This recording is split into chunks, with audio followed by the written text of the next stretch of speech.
I am Tamika Williams, co-owner of Ahhh Natango Galleries and Gardens. We're situated in the community of Camrose, 2,000 feet above sea level, approximately 12 minutes from Montego Bay Square. We're an ecotourism attraction, the only one of its kind in Jamaica. Yes, in Jamaica.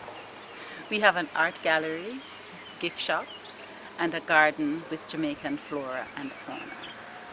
18 of our endemic birds are on property, and the craft items that are made here are made on property, not imported from China.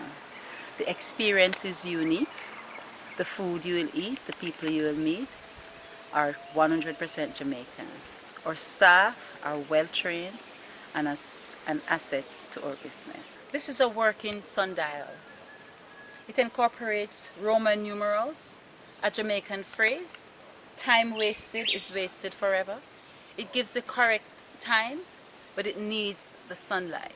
This is our way of using something from our environment. This is an old top for a drum, and Natango painted it and designed it with an old spokes from Ayala's bicycle that he used to tell the time.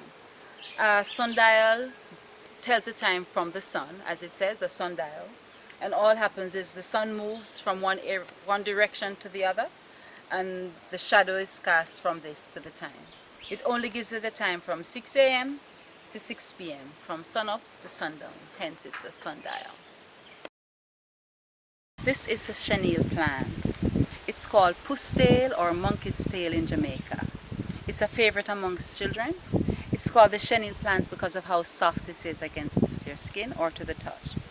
As a child, we used to run around in our underwears, yes, and stick them to the back, just like this, and walk around as if we had a tail. Usually they are longer, so it moves like a tail at the back. But it's a very beautiful plant.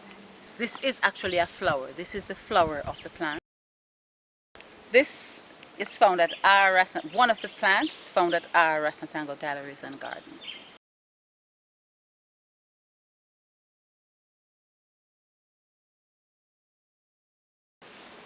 The plant directly above me is called tiburtina. It grows and blooms at an elevation of at least 2,000 feet. So it does bloom at Ahhh, blooms a beautiful purple flower. The leaves are velvety to the touch. It doesn't have a smell. The unique thing about this plant is once it's not in bloom, the leaves all turn orange and then they all fall. Behind me right here, we have the coleus, one of the many species of coleus on property. In Jamaica it's called Joseph's coat because it has so many different colors. They don't require a lot of care. They can withstand the drought, and they add beautiful color to the garden when a lot of things aren't in bloom. Anywhere you go in a tropical country that is this lush, you expect to be bitten by mosquitoes. It is not so at Ahhh. Especially because we do not use herbicides, fungicides or pesticides on our property. We planted a lot of bromeliads because they attract water and flying insects like mosquitoes. These were planted as far away from our dwelling as possible because we expect it to be a breeding ground for mosquitoes. However, the only place on the property we were not being bitten alive by mosquitoes was where mosquitoes were breeding. It just didn't make any sense.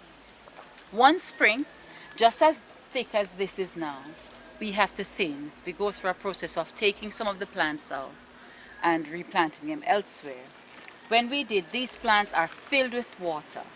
When we did, one spilled. Out came tadpoles, a eureka moment. We realized that the balance of nature was taking place in our garden without us even knowing. The frogs who live in the rocks, or the tree frogs that live on the trees, they come out at night. They get their water from here. They mate and they lay their eggs. When the eggs hatch, the tadpoles have to survive. They survive by eating the larvae of the mosquito. The balance of nature. So we teach, you take something out of the equation and something else happens. There is a ripple effect. So because of that, you can walk around, no bug spray, no insect repellent, and you are not being bitten by mosquitoes at all. This is an area that is very close to the Zen garden and the meditation area. So it had to have something that required people to be quiet and meditate. My husband plays chess, Mark, our other partner, plays chess. So it's here so people who want to play a game of chess, they're able to sit in a garden setting. I'm Natango, given name Ian Williams. I've been doing my art for over 35 years. My art is an extension of myself. I think of art as sharing a little piece of me with people. And I try to represent the things I see. I like to represent my culture, things in my life. For me, art is also recording civilization's history. So I like to think that I do that with some of my art.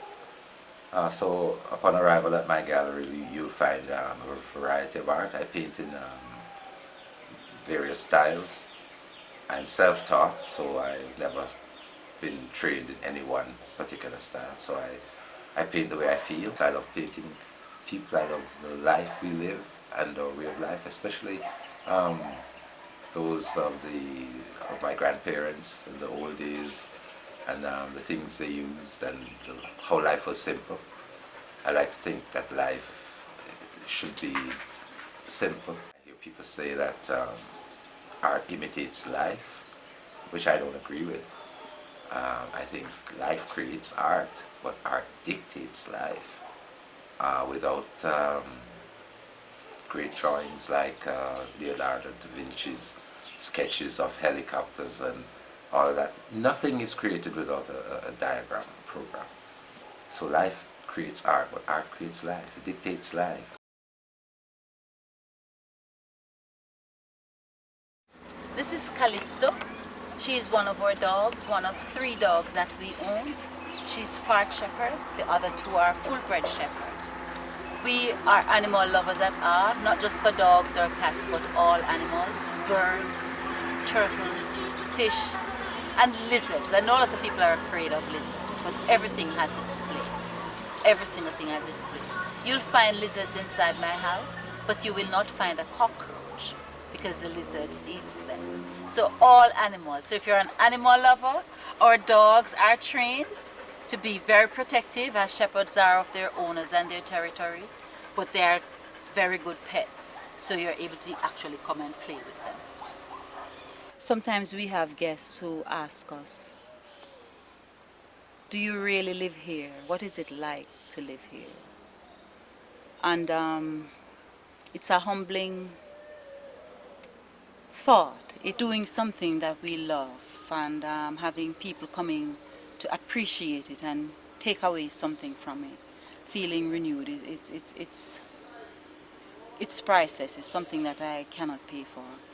All the things that we have put in, from the fairies village, Jurassic era, the waterfall, the Zen garden, the chess pit, the gallery, gift shop, the food, including our employees, every single aspect that we have put in is to cater to humans and to have humans realize that it's about time that we are nice to each other. As diverse as the plants are in the garden, how beautiful they complement each other. That's exactly what we as humans should be doing. What Ahhh means to me, I feel it, but for me, it's a tangible way of giving hope that dreams do become reality. Ahhh teaches people to go and fish instead of feeding them for today, so they realize they can be self-reliant and self-sufficient. Ahhh for me it's magical because I see the pride that is on the face or the faces of members of this community. So Ahhh is a reality that started as a dream, and for me it says that dream, every one of us should dream, because they do become a reality.